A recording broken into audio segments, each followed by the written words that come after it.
Hi guys, it's ProdigyRex here back with another video, and I hope you enjoyed the day before's video, and that was Lunch Money Chapter 15. Today we will be reading Lunch Money Chapter 16, Art and Money. So let's begin. Chapter 16, Art and Money. Greg started watching for more a little bit before 2 on Saturday. When she arrived 10 minutes later, he opened the front door before she could ring the bell. Edward was gone for the afternoon, but Ross was upstairs.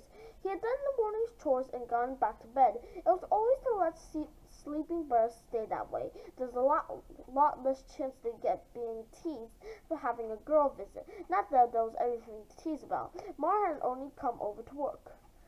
She had already finished the lettering on the cover and the two pages, and Greg inked before she left Friday night.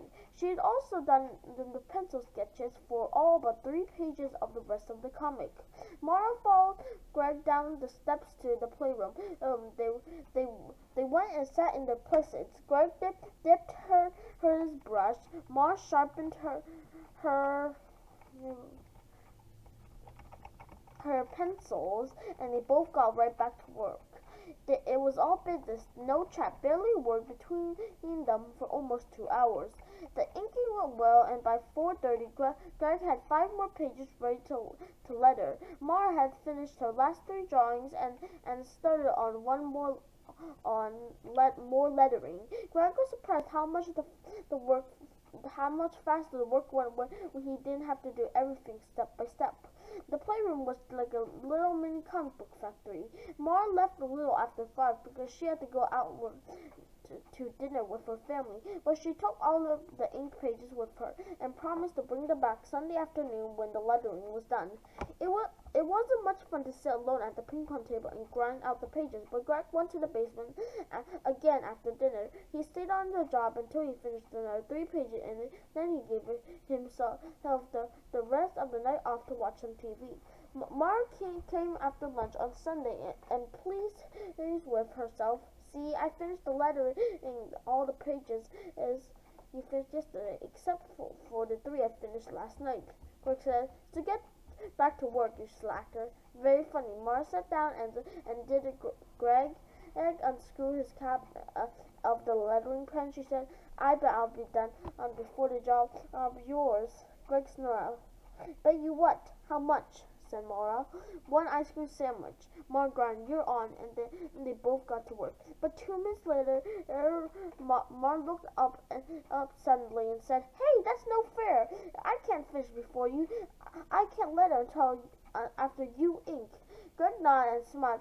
"And you figured that all by yourself. Good work. Just be glad I did bet you $20. It was almost 3 o'clock when Greg handed Mara the last ink page for the lettering. It was the back cover of the comic, which was designed like a picture frame and the information in the middle. 15 minutes later, the words were all in place. Okay, now we have to trim each chunk to the exact size of the pages of the finished comic book. Greg pulled out 2 pairs of scissors out of a material bin and handed one to Mara. "Trim along the lines and be careful." 10 minutes later, there were 16 pages laid out in order in the ping pong table, front cover to back cover. Now we gotta paste every page of art into the right place on master copy too. 8 sheets per paper. I just use a glue stick, and the pages all look upside down and out of order, but that all changes when you fold all the printer sheet at the end. Mara nodded, her eyes bright as she took in each step of the process. Both master copy sheets were pasted up. Greg said, "Time for the copier, and bring your scissors." Mara followed him upstairs. Once Greg had hoped that both Ross and Edward would be absent. Only half his wish came true. Ross was half sprawled out on the family room couch, half asleep in front of the Clint Eastwood movie. A can of ginger ale and an empty bag of pretzels sat on the table in front of him. He opened one eye and saw Mara, then looked at Greg and and winked. Hey, little buddy, I see your lady friend over there. Greg felt the urge to lash out again, but he had done that with Aline and Brittany at school on Friday morning. But this time he didn't take a break. He said, we're just copying some artwork for a project we're doing, and we're gonna make noise. We have to. Greg burped himself off the couch, shut off the TV, and burped mumbled, excuse me, in Mar's general direction, and went to look for a quieter place to waste another hour or two. Greg said, I got this paper and it's good and bright, but make sure it's not as thick as regular copy paper. It makes it easier to fold. As placing the first master sheet face down on the glass, he pressed print and then held a copy for Mar to see.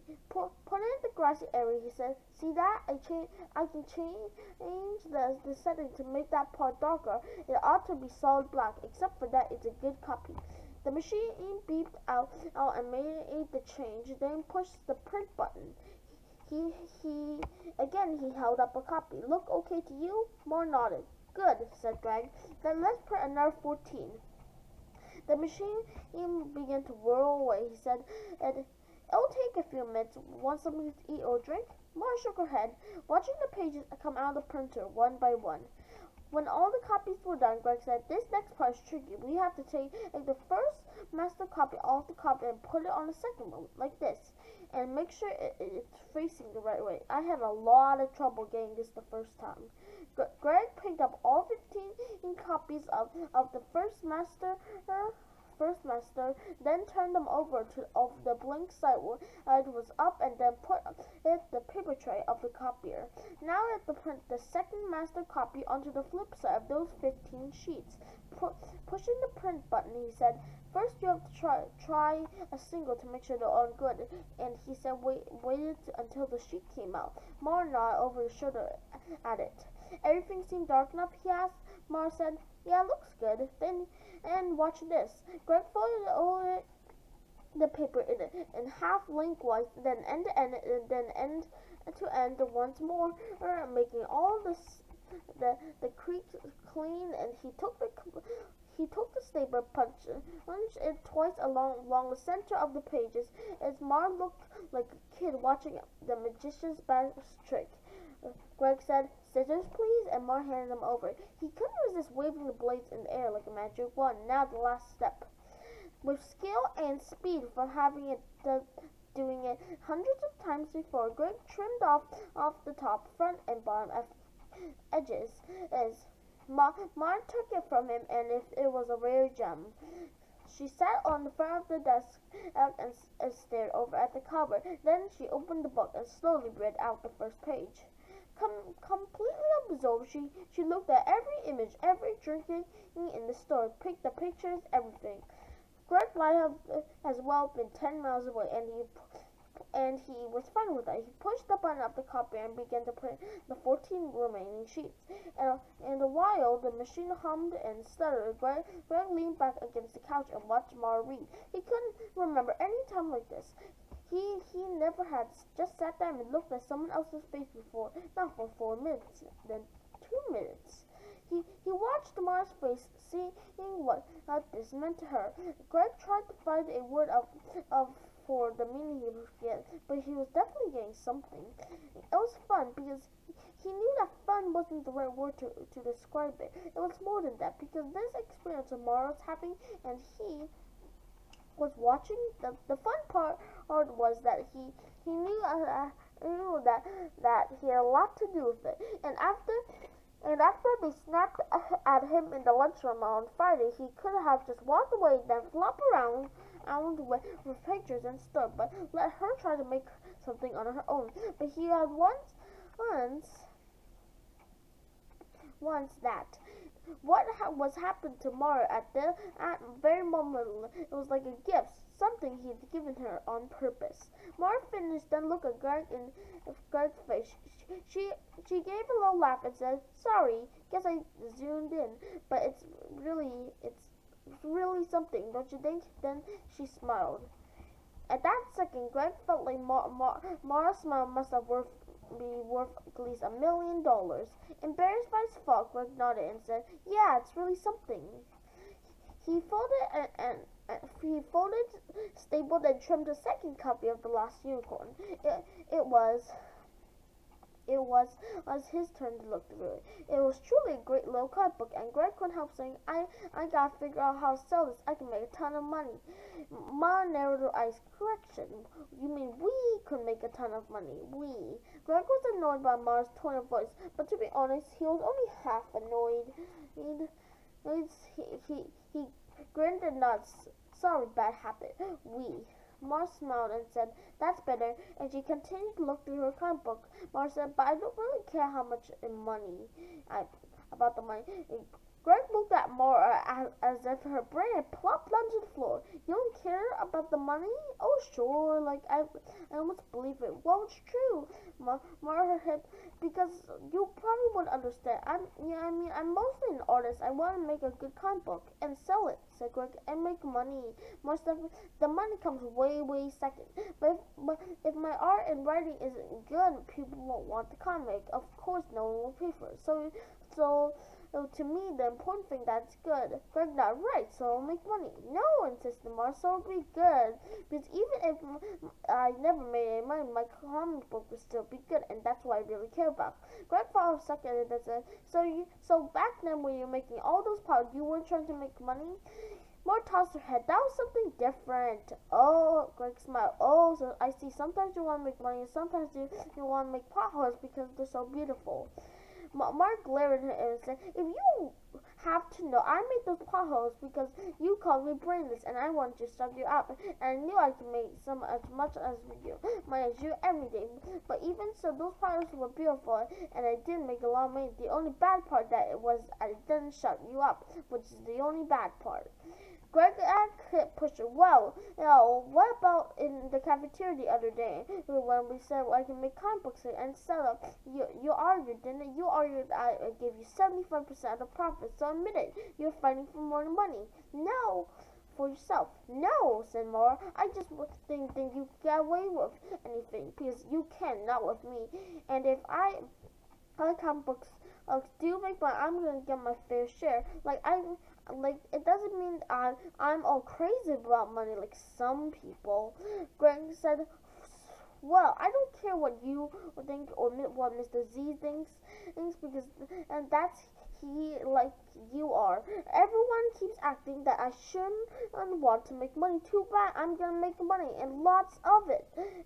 The more the better. And if everyone else wants to pretend money's not important, that's fine because that's more for me. For the next 3 minutes, the two folded, stapled, and trimmed in silence. Then Greg reached over to a small stack of comic books Mara finished. He flipped through them one at a time. This one's okay. This is okay.